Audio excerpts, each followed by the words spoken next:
We are always hearing, in fact, I was just talking to a business yesterday. Yeah, we don't really need to be inside of social media. Sure. None of our industry and none of our consumers, anybody who buys from us, would never be inside social media as an example of a real-time opportunity. Oh my God. And Yeah, that's so, such a dated concept. Oh, yeah.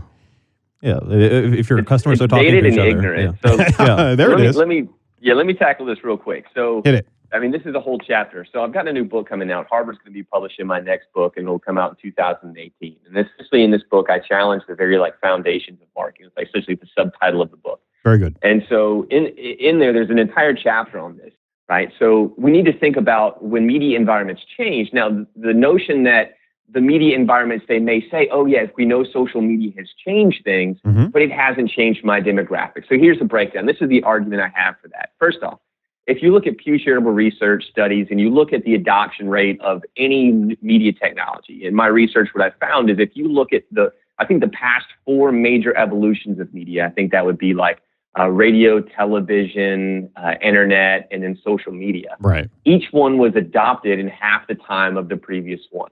Right. So to get to 75% of saturation in the United States, each one was done so in half the time of the prior. It's the same reason Moore's law exists in supercomputer. And, I was about to ask if that was a parallel there. Yeah, absolutely. Go ahead. Yeah, it's totally this is the same logic of thinking, right? If you have technology that can allow you to move faster, you then learn to do things different ways and have a greater appetite for the things that come after it. So that's my idea of the behavioral economic aspect. So anyway, so put that in perspective. Right now, we're looking at about 76 or 74% of the entire U.S. population. Right. Most of what we would call B2B buyer population is around 80% or higher penetration rate of social media. So that still leaves a gap for someone to say, my demographic is that 20% and they're not affected. Right. So here's my argument back to that. Right. If you were to take the two extremes of what we would call the non or unaffected demographic, you're going to see two sides. One, you're going to say my buyers are either too sophisticated to be influenced by those measures. And so you're going to say those are going to be my executives. Those are going to be my people buying, let's say really expensive things that are highly considered purchases that are very technical. Right. Right. That's one aspect. That's the too sophisticated. The not sophisticated enough would be the other extreme. And that would we'd say, let's think about very unsophisticated, skilled labor, manual labor, which we really then kind of get into essentially around the trades, right? Well, if you take both of those extremes and you combine them together, you get one specific buyer demographic. And that buyer demographic would be the people that are buying large equipment. It's a very expensive product. It's a very long considered purchase. We're talking about minimum of $300,000 to millions of dollars, not to mention if you buy multiple of those, you're in the multiples of millions.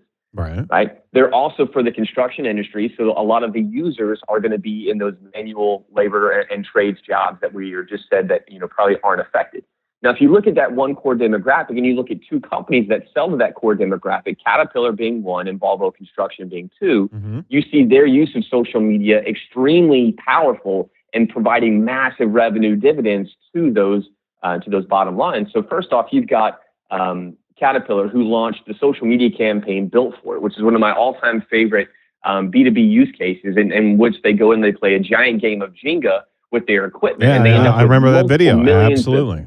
And now I think it's 3.5 million people or views on that. And then you say, oh, that's cool, they got views, but what's the tie to the bottom line? And then you look at Volvo Construction, who says Facebook is their number one lead generation source and helps them sell over $100 million worth of both new and used equipment every year to that demographic, who we would say is that 20% that's not affected.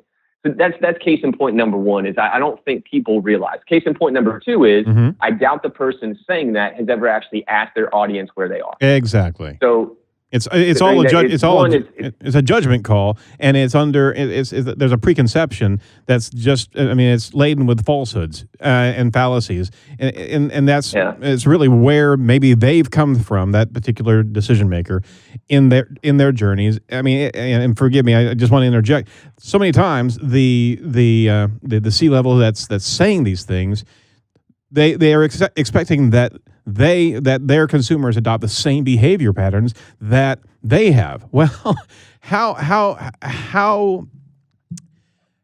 foolish is that to actually believe that everyone everybody who's buying your product literally adopts the same type of social behavior that you have. I just don't understand how you can have that type of rationale.